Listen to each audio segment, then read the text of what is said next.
Salut tout le monde et bienvenue. Aujourd'hui, on va s'attaquer à un truc super puissant en Python mais qui fait parfois un peu peur. Les fonctions lambda. On les voit partout, ces petites fonctions anonymes ultra compactes, celles qui permettent de faire tenir une logique, même complexe, sur une seule petite ligne de code. Alors, la question de base, c'est ça. Imaginez une seconde.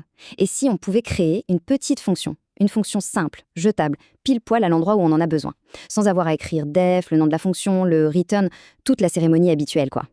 Eh bien, c'est exactement ça la promesse d'un lambda. Alors voilà le plan pour y voir plus clair. D'abord, on va décortiquer ce que c'est un lambda. Ensuite, on verra comment ça cartonne avec map, filter et reduce. Et pour finir, on apprendra à choisir le bon outil au bon moment. Allez, c'est parti, on plonge. Un lambda, qu'est-ce que c'est au fond ? Eh bien, c'est tout simple. C'est une fonction qui n'a pas de nom, anonyme. Et surtout, elle est écrite sur une seule et unique ligne. C'est sa grande force. Regardez, la comparaison est hyper parlante. À gauche, on a la fonction def classique, bien connue, sur plusieurs lignes.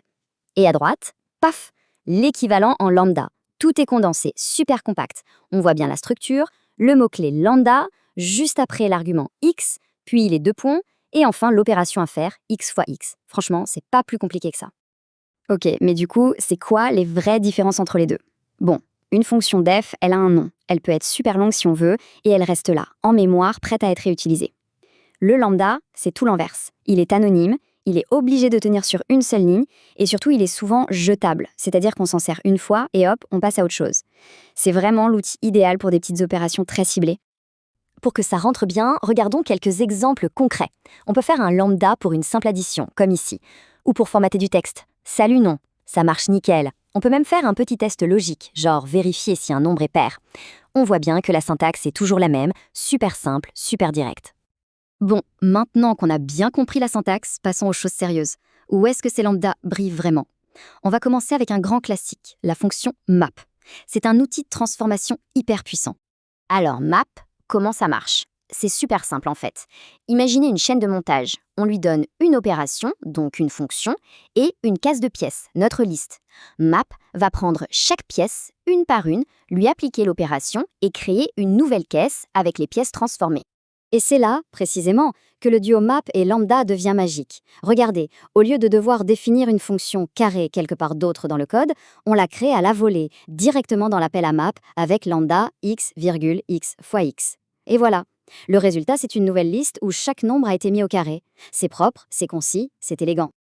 Mais attention, petit point important, en Python, il y a souvent une autre façon de faire, qui est parfois considérée comme encore plus lisible. C'est la compréhension de liste.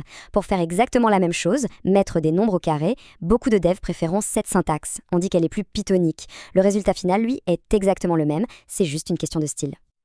Ok, après la transformation avec map, voyons un autre grand cas d'utilisation, la sélection. Comment garder seulement certains éléments d'une liste ? Pour ça, on a un super outil, la fonction filter, qui, elle aussi, adore les lambdas. Filter, comme son nom l'indique, ça sert à filtrer. Le principe est simple, on lui donne une fonction qui doit renvoyer true ou false, filter va alors passer chaque élément de la liste au test. Si la fonction dit true, on garde l'élément, si elle dit false, on le jette. Prenons un exemple concret. On a une liste de nombres et on veut ne garder que les nombres pairs. Eh bien, le lambda x de .x% égale à 0 est juste parfait pour ça.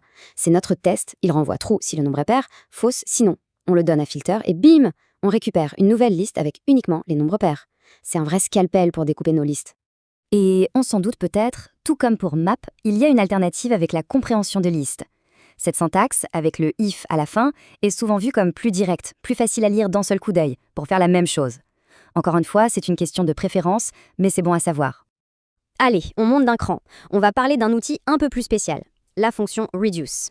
Là, l'objectif n'est plus de transformer ou de filtrer, non. Le but de reduce, c'est de prendre une liste entière et de la réduire, de la condenser en une seule et unique valeur. Premier truc à savoir, et c'est important, reduce n'est pas dispo par défaut. Il faut aller le chercher dans le module functools. Son job, c'est d'appliquer une fonction de manière cumulative, c'est-à-dire qu'il prend les éléments 2 par 2, applique la fonction, prend le résultat, le combine avec l'élément suivant, et ainsi de suite jusqu'à la fin. Pour bien visualiser, suivons le processus.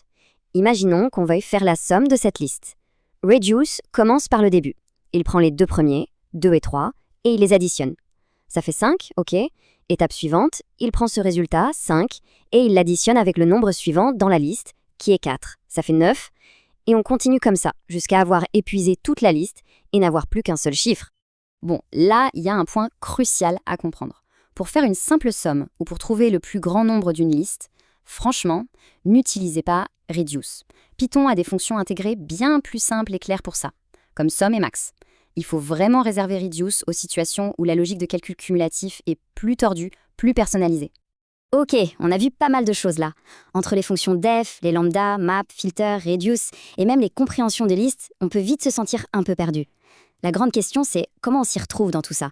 Comment on décide quoi utiliser et quand? La vraie question, au final, c'est ça. Quand est-ce que ça vaut vraiment le coup d'utiliser un map, un filter ou un lambda? Et la réponse, en un mot, c'est la clarté. Tout est une question de rendre son code le plus lisible et le plus clair possible. Alors, pour tout résumer en 1 minute, map, on transforme chaque élément, filter, on n'en garde que certains, reduce, on condense tout en une seule valeur. Et le lambda dans tout ça, c'est le petit partenaire parfait pour ces fonctions, mais seulement si la logique est super courte et qu'on ne s'en sert qu'une fois. Et le conseil d'or, si une compréhension de liste est plus facile à lire, alors il faut utiliser la compréhension de liste. Point. Voilà, j'espère que les lambdas sont un peu moins mystérieux maintenant. La question, ce n'est plus qu'est-ce que c'est, mais plutôt quel sera le prochain petit problème que je vais pouvoir résoudre élégamment avec un lambda. C'est un super outil à avoir dans sa boîte à outils de dev. Il faut juste l'utiliser à bon escient pour rendre le code plus concis et parfois plus expressif.